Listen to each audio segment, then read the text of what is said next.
Late September 1887. Medicine Bow Range, Wyoming Territory.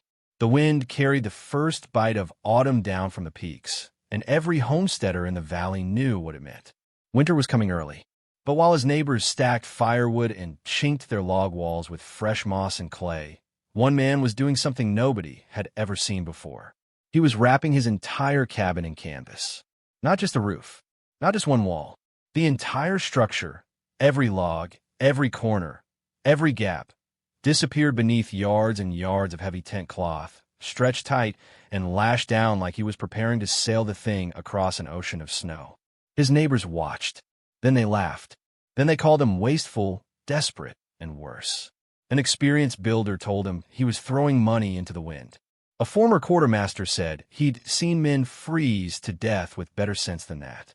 But when the worst blizzard in a decade roared down from the Rockies 6 weeks later, only one cabin in the valley kept its family warm on half the firewood everyone else burned. Only one structure stood unshaken while others lost shingles, shutters, and in 2 cases, entire sections of roof. What did this solitary homesteader understand about heat retention and wind resistance that men with 20 years of frontier experience had missed? If you want to discover the forgotten engineering brilliance hidden in America's pioneer past, techniques that could still save your life or your heating bill today, hit that like button, subscribe to this channel, and drop a comment telling us where you're watching from. Because what you're about to learn isn't just history. It's survival wisdom that modern construction is only now beginning to remember. His name was Edmund Carver, and he'd arrived in the Medicine Bow Valley just 14 months earlier with a wagon, a mule, and a leather satchel full of surveying tools. He wasn't a farmer. He wasn't a rancher. Land office records listed him as a railroad surveyor from Pennsylvania, though the rail line he'd been mapping got abandoned when the company went bankrupt that spring. So he filed a homestead claim like thousands of others and built himself a cabin. Nothing fancy, just 16 by 20 feet of lodgepole pine logs, a stone hearth, and a shake roof. Standard frontier construction. Competent work. His neighbors, most of them second or third year settlers themselves, figured he'd do fine. Then, in late September, Edmund rode into the trading post at Elk Mountain Station and bought 68 yards of heavy canvas tent cloth. The kind freighters used for wagon covers. Waterproofed with linseed oil. Expensive, nearly $40, which was more than most men spent on supplies for an entire season. The trader asked what he needed it for. Edmund said he was wrapping his cabin. Word spread fast in a valley where 14 families lived within a day's ride of each other. By the time Edmund returned to his claim, half his neighbors already knew. By the end of the week, 3 of them had ridden over to see it for themselves. What they found looked ridiculous. Edmund had already started on the south wall. The canvas hung in long vertical strips, overlapping by 6 inches, stretched from the roof beam down, past the foundation logs, and staked into the ground. He'd built a simple wooden framework, nothing more than thin battens nailed horizontally every 3 feet to hold the fabric away from the logs themselves. The gap between cloth and wood was barely 4 inches, but it was deliberate, carefully maintained with spacers he'd whittled from scrap pine. "You planning to live in a tent, Carver?" Samuel Hendricks asked. Hendricks ran cattle on the benchland to the north and had survived 4 Wyoming winters. "Or you just got more money than sense?"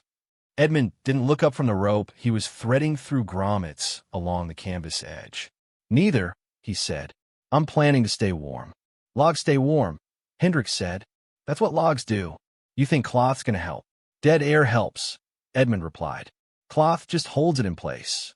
Hendricks rode off, shaking his head. By October, when Edmund had finished all 4 walls and was lashing down the final corners, the mockery had spread through the entire settlement. Women mentioned it over quilting. Men joked about it while hauling timber. Even the children had a rhyme. Carver's tent, Carver's folly, wrapped his house like it's a dolly. But Edmund Carver didn't argue, didn't defend himself, didn't explain the calculations he'd scratched into the margins of his surveying notebooks, figures about thermal conductivity, convective currents, and the R-value of trapped air that nobody in that valley would have understood anyway. He just lashed down the last rope, checked every seam, and waited for winter to prove him right or freeze him solid. What Edmund had built was a madness. It was a double-wall envelope system, a concept that wouldn't appear in American building codes for another 40 years, but had been proven in ships' cabins, Arctic expedition shelters, and high-altitude mining camps across 3 continents. The principle was simple. Heat doesn't just escape through solid materials. It escapes through air movement, convection currents that pull warm air away from a surface and replace it with cold. A single-wall log cabin, no matter how well chinked, still allowed air to move across the interior surface of every log. Wind outside created pressure differentials. Cold would conduct heat outward. The result was a constant, invisible hemorrhage of warmth. But trap a layer of still air between 2 barriers and convection stops. The air becomes insulation, one of the most effective natural insulators that exists. Edmund's 4-inch gap, sealed top and bottom, created what modern engineers call a dead air space. Wind couldn't penetrate it. Convection couldn't establish itself. The canvas exterior absorbed the wind load and blocked infiltration. The log wall interior radiated heat inward without losing it to moving air outside. The canvas itself was critical. Edmund hadn't chosen it randomly. Heavy duck cloth, waterproofed with linseed oil, was tough enough to withstand wind shear, but porous enough to allow moisture vapor to escape. That meant the log walls could still breathe, could release the humidity from cooking, breathing, and the wood itself, without trapping condensation that would rot the timber or soak the insulation gap. He'd installed it in overlapping vertical strips, each one running from roof to ground in a continuous sheet. No horizontal seams meant no weak points where wind could peel the fabric back. Where 2 strips met, he'd overlapped them by 6 inches and secured both edges to the batten framework, creating a shingle effect that shed rain and snow downward.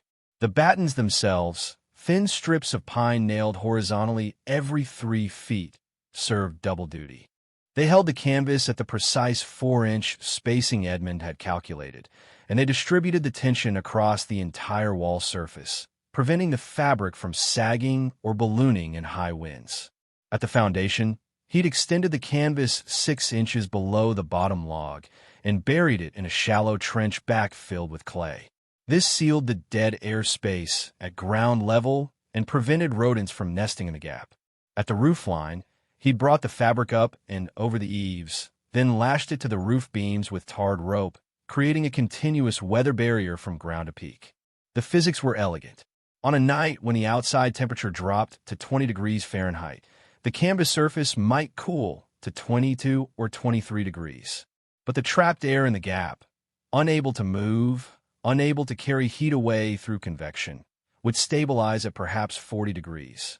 The interior log surface, warmed by the hearth and insulated by that dead air buffer, could maintain 65 or even 70 degrees with a fraction of the fuel a conventional cabin required. In modern terms, Edmund had created an R11 to R13 wall assembly in an era when most frontier cabins operated at R3 or R4. He'd reduced heat loss by roughly 70%, though he would never have used those numbers. He just knew, from careful observation and a surveyor's instinct for thermodynamics, that still air was worth more than thick logs. His neighbors saw expensive fabric flapping in the wind. Edmund saw the cheapest, most effective insulation system a homesteader could build with 19th century materials. And he knew, absolutely knew, that when winter came in earnest, the difference would be measurable in degrees, in cords of wood, and possibly in lives. The criticism came from every direction, but the loudest voices belonged to men whose experience should have made them cautious about certainty. James Dalton had been a master carpenter in Ohio before the Panic of 1873 sent him west. He'd built barns, churches, and 3-story homes with his own hands. When he saw Edmund's canvas walls, he didn't just laugh, he lectured. "You've got no understanding of structure, Carver," Dalton said, standing in Edmund's dooryard with his arms crossed. "Logs need to breathe. You smother them like that, you'll have rot from foundation to ridgepole inside 2 years. And that fabric won't last one winter. First big wind, it'll shred like newspaper." Edmund, who was reinforcing a corner tie at the time, paused to look up. Fabric's rated for wagon trains crossing the Rockies, he said. If it can handle 6 months of trail wind, it can handle a Wyoming winter. Wagon covers don't stay up all winter, Dalton shot back. They get packed away, dried out, stored proper. You leave that thing exposed to freeze-thaw cycles, it'll be ragged by March. Then, there was William Good, who'd served as a quartermaster in the Union Army and claimed to know more about cold weather supply logistics than any civilian had a right to. He rode over specifically to tell Edmund he was wasting resources. You spent $40 on canvas, Good said, his breath misting in the October chill. You know what $40 buys? For cords of good split pine. Enough firewood to keep a standard cabin warm all winter with surplus to spare. Instead, you've got cloth that'll do nothing but catch snow. 4 cord will keep a leaky cabin barely livable, Edmund replied. 2 cord will keep this one comfortable. Good snorted. You planning to burn magic wood? Are you? I'm planning to keep the heat I make instead of feeding it to the wind. Even the women got involved, though their mockery was quieter, shared over bread baking and mending circles. Margaret Hendricks, Samuel's wife, told the other settlement wives that Edmund Carver was either a fool or a coward, afraid of a little frontier cold, trying to build himself a featherbed in the wilderness. My grandmother raised 9 children in a sod house in Nebraska, Margaret said. No canvas, no fancy ideas, just earth and grass and backbone. These modern men, they want everything soft. But the harshest criticism came from the valley's eldest resident, a former trapper named Josiah Crenshaw, who'd spent 32 winters in the Rockies and considered himself the final authority on mountain survival. Crenshaw rode up on a gray November afternoon when the first snow was already dusting the peaks. He sat his horse, staring at Edmund's wrapped cabin, and finally spat into the dirt. You know what kills men out here, Carver? He said. Stupidity. Thinking you're smarter than the land. Thinking you can outsmart winter with tricks. Edmund was checking the tension on his corner ropes. Not trying to outsmart anything, he said. Just trying to stay warm efficiently. Efficiently, Crenshaw repeated, like the word tasted bad. I've seen men freeze to death wrapped in buffalo robes, buried in snow caves, huddled in shelters twice as clever as this. You think canvas is going to save you when it's 30 below and the wind's coming straight down from Canada. I think dead air is going to save me, Edmund said. The canvas just holds it in place. Crenshaw shook his head. You'll learn. This country doesn't care about your theories. It cares about what works. And what works is thick walls, big fires, and respect for how things have always been done. He rode off without another word, and Edmund went back to his ropes.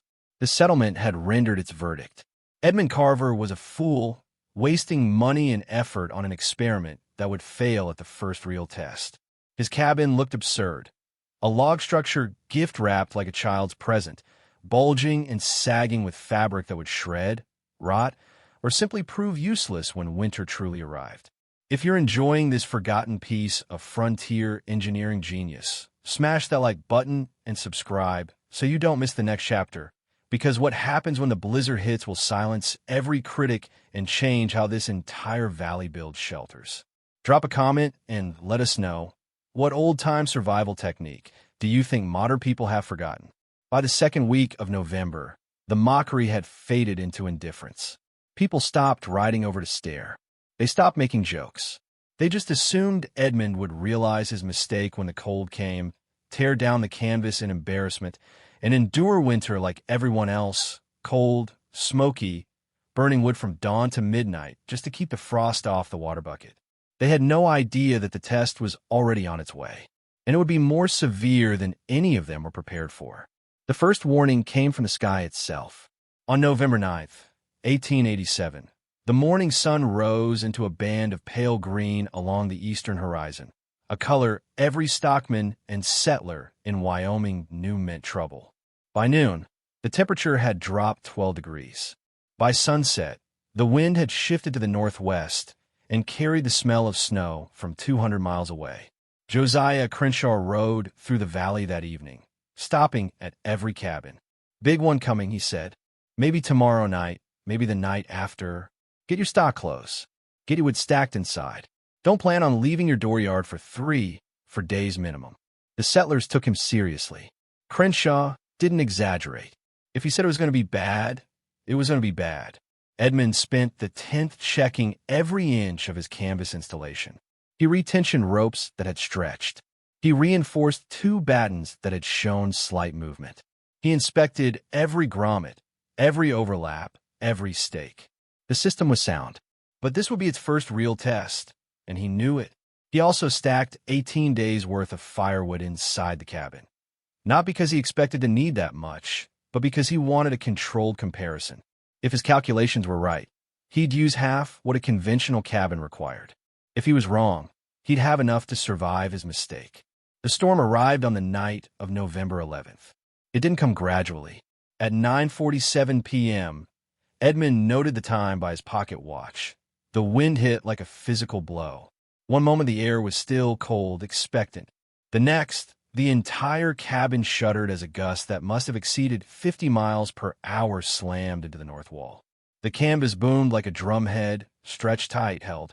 Edmund, sitting by the hearth with a book he was no longer reading, watched the fabric belly inward slightly, then snap back as the battens distributed the load. No tearing, no failure, just a deep, resonant vibration that settled into a steady roar as the wind found its rhythm. Then the snow came. Not flakes, pellets, hard as sand, driven nearly horizontal by wind that Edmund later estimated at 60 miles per hour with gusts approaching 75.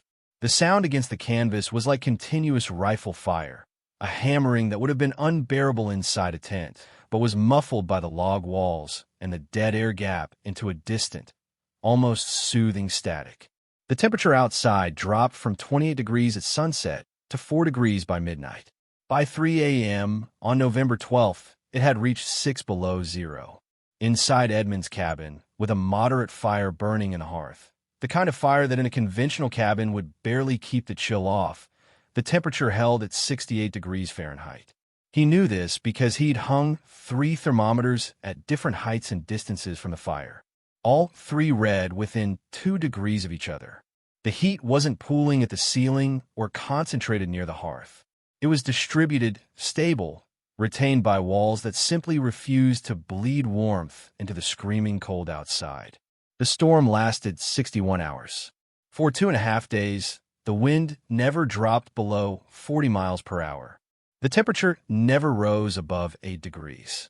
Snow accumulated to 43 inches in the valley, with drifts reaching 8 and 9 feet on the north sides of structures. And Edmund Carver burned 1 cord and 2/3 of wood to maintain comfort. Less than half what his nearest neighbor, Samuel Hendricks, would later report burning just to keep his family from freezing. But Edmund didn't know that yet. He only knew his cabin was holding. The canvas was holding. The system he'd been mocked for was working exactly as he'd calculated it would. 300 yards to the north, in a conventional log cabin with walls chinked in clay and moss, Samuel Hendricks fed his fire every 45 minutes and watched frost form on the interior walls despite his efforts. His children slept in layers of wool and buffalo hide. His wife kept heated stones wrapped in blankets at the foot of their bed just to ward off numbness. 400 yards to the east, James Dalton, the master carpenter who'd predicted structural failure, lost 6 shingles off his roof and had his door blown half off its hinges when wind pressure overwhelmed the latch. He spent 4 hours in sub-zero conditions nailing the door back into place, then returned inside to a cabin so cold his water bucket had frozen solid despite the fire he'd kept burning continuously. And 2 miles south, in a dugout shelter carved into a hillside, William Good, the former quartermaster who'd called Edmund's canvas a waste of money, burned through 5 cords of wood in 61 hours and still nearly lost 2 toes to frostbite when his fire went out at 4 a.m. on the second night, and he couldn't get it restarted for 90 minutes in the pitch dark with fingers that no longer felt the matches. Edmund knew none of this. He just sat by his moderate, efficient fire, warm in a cabin wrapped in canvas that had cost him $40 in 3 days of labor, and waited for the storm to end. When it finally did, on the morning of November 14th, the silence was profound. The wind stopped. The sun broke through. And 14 families across the Medicine Bow Valley emerged from their cabins into a landscape transformed by snow and ice, and into a community about to learn a very uncomfortable lesson about the difference between experience and wisdom. The sun rose on November 14th into air so cold it felt sharp in the lungs, and Samuel Hendricks was the first to notice something impossible. Smoke was rising from Edmund Carver's chimney.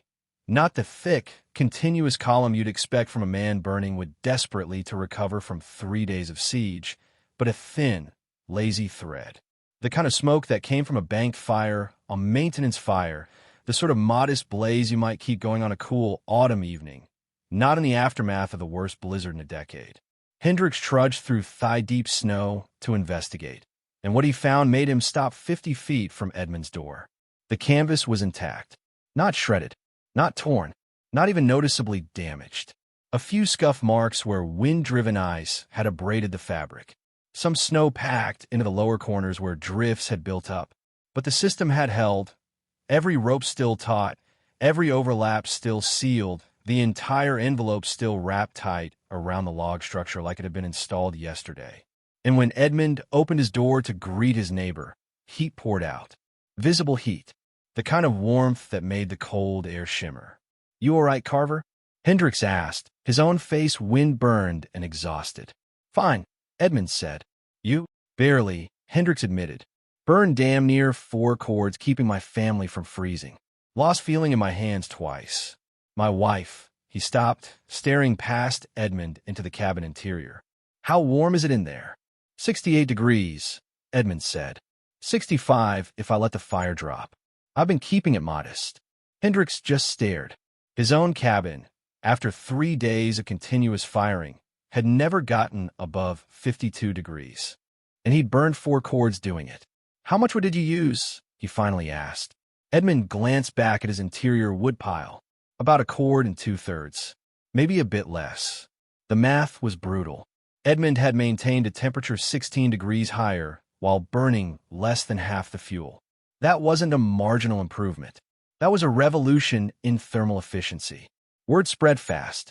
By midday, 7 families had sent representatives to examine Edmund's cabin.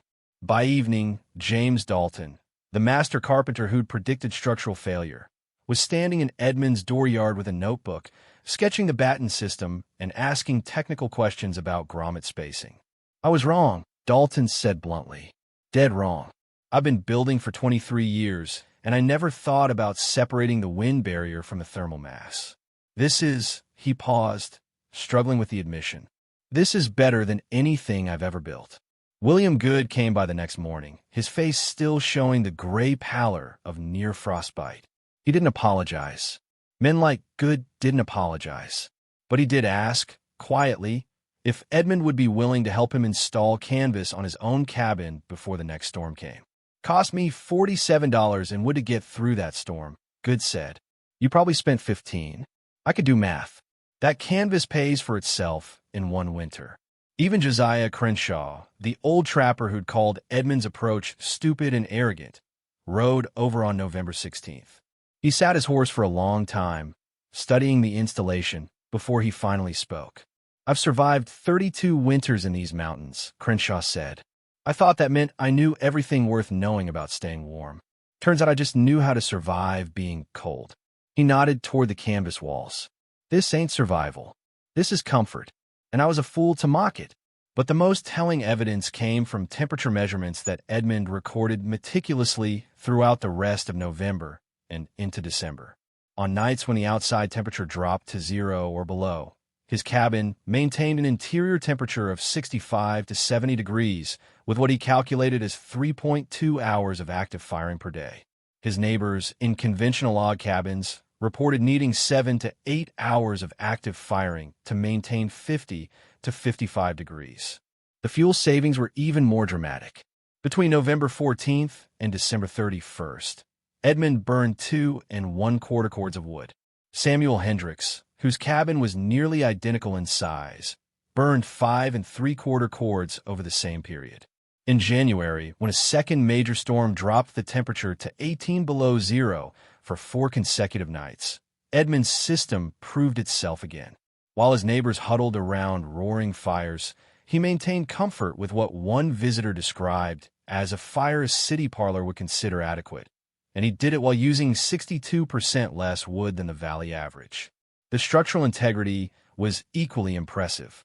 By March, when the canvas had endured 5 months of freeze-thaw cycles, high winds, heavy snow loads, and ice accumulation, Dalton returned to conduct a detailed inspection. He found minor wear, some fraying at the corners, slight fading from sun exposure, 2 grommets that had elongated slightly under tension. But the fabric was fundamentally sound.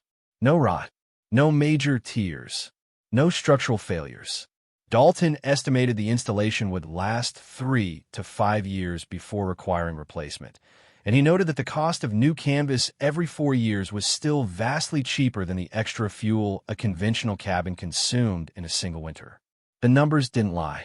Edmund Carver's canvas-wrapped cabin had outperformed every traditional structure in the valley by margins that couldn't be dismissed as luck or anomaly. He'd cut his heating costs by more than half.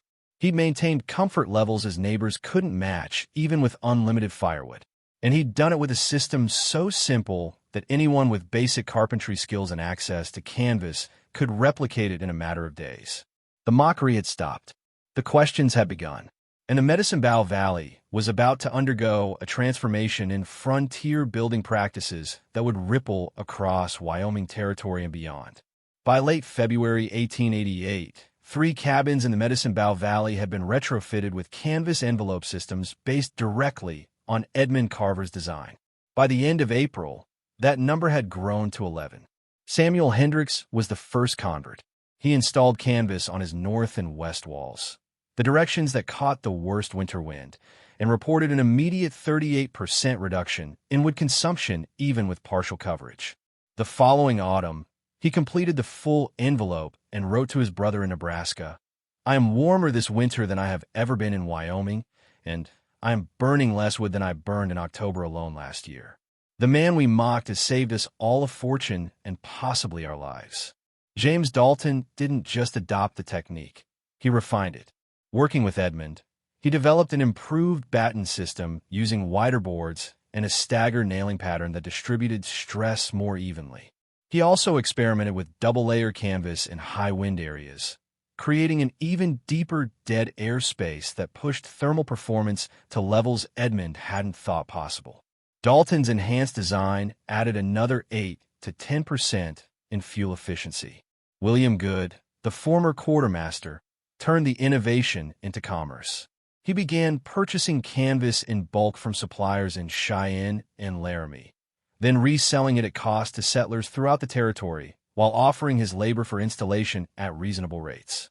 By 1890, he'd helped install canvas envelopes on 43 structures across 4 counties, and his reputation as a thermal efficiency expert had completely replaced his earlier identity as a skeptic.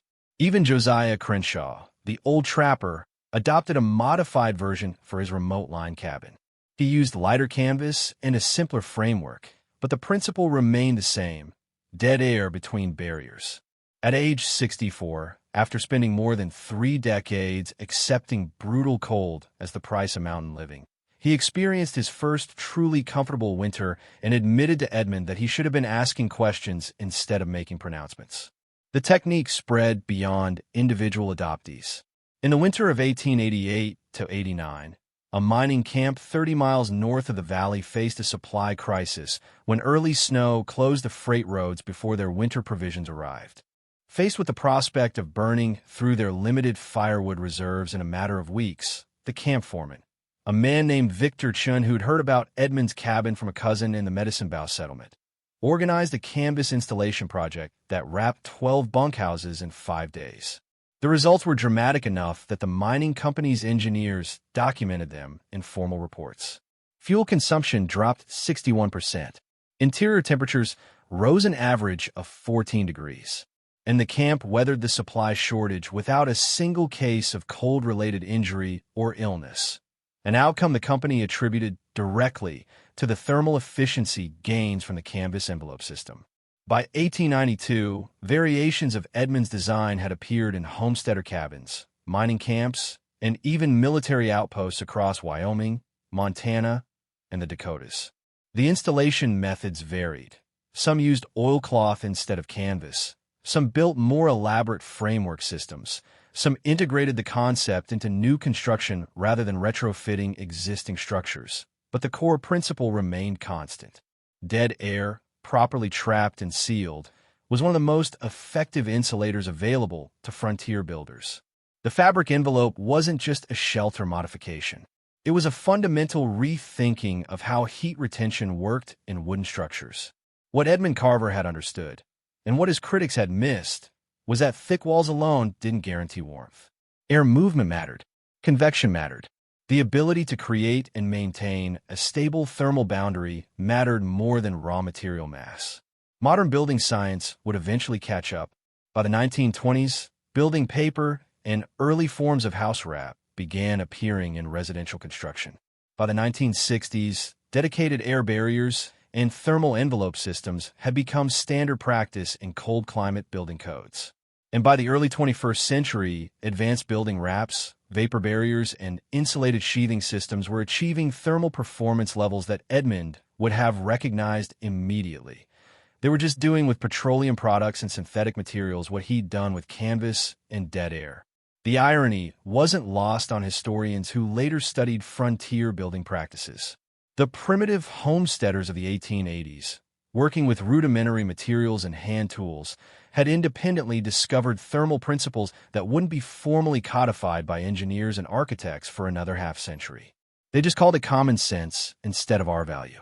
Edmund Carver never patented his system, never wrote a technical paper, never sought recognition beyond his small community.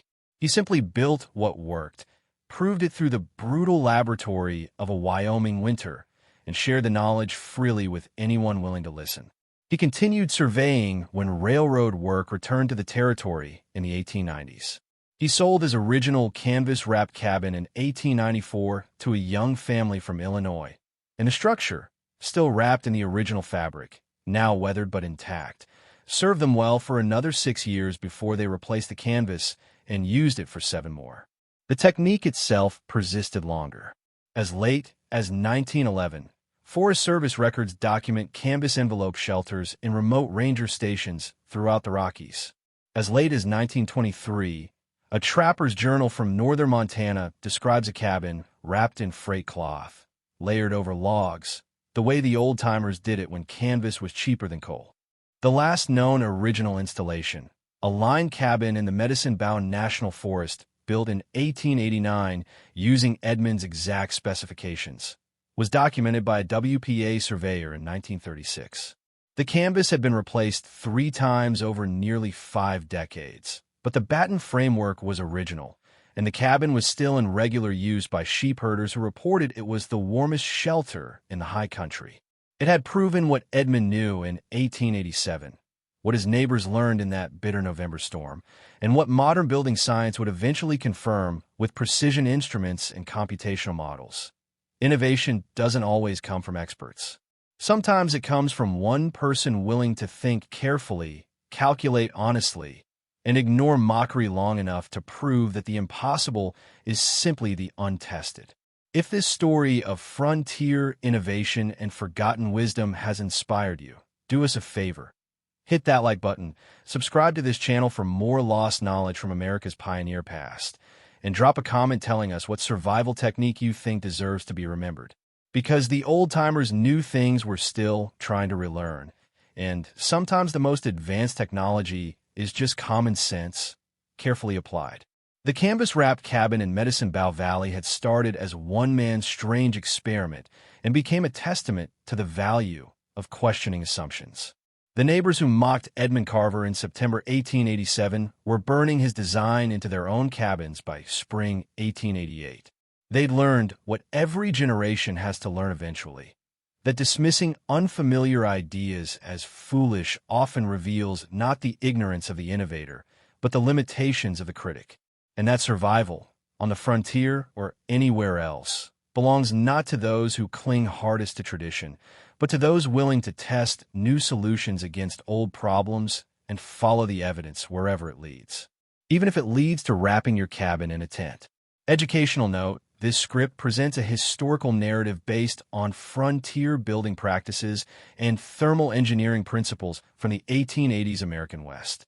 While the techniques described are based on documented vernacular architecture methods and sound physics, this is a dramatized educational story and should not be taken as professional construction or engineering advice. Modern building projects should always follow current codes, standards, and professional guidance.